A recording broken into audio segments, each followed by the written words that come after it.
જેતપુર પેડલા ચોકડી પાસે ગમખ્વાર અકસ્માતમાં એકનું મોત, 2 ગંભીર ઇજાગ્રસ્ત। જેતપુરથી ધોરાજી કારમાં 3 યુવકો જઈ રહેલ ફૂલ સ્પીડમાં કાર પેડલા પાસે બાલકૃષ્ણ ફાર્મ પાસે દિવાલ સાથે અથડાઈ હતી।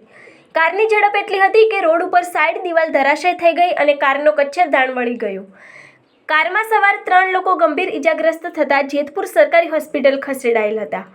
ઇજાગ્રસ્તોમાં અક્ષય પ્રવીણભાઈ વાઘેલા, દેવરાજ જયેશભાઈ ગોસાઈ, અવધ અરવિંદભાઈ તિવારી હોસ્પિટલ ખસેડાયા। અવધ અરવિંદભાઈ તિવારી 20 વર્ષીય યુવકનું સારવાર દરમિયાન મોત। દેવરાજ જયેશભાઈ ગોસાઈ અને અક્ષય પ્રવીણભાઈ વાઘેલાની હાલત ગંભીર હોઈ વધુ સારવાર અર્થે જૂનાગઢ રિફર કરાયા। જેતપુર ઉદ્યોગનગર પોલીસ હોસ્પિટલ પહોંચી તપાસ હાથ ધરી। આ અંગેની વધુ માહિતી માટે જોતા રહો ભારત ટાઈમ્સ ન્યૂઝ।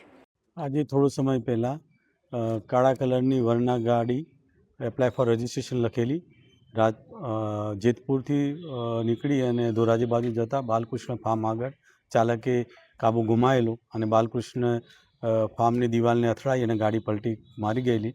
એમાં 3 યુવાનો સામેલ હતા। એમાંથી એક યુવાનનું ઘટના સ્થળે જ મૃત્યુ થયું છે અને 2 બાકી યુવાનો જે છે એની ગંભીર હાલત છે, એમને સારવાર હેઠળ હોસ્પિટલમાં દાખલ કરવામાં આવેલ।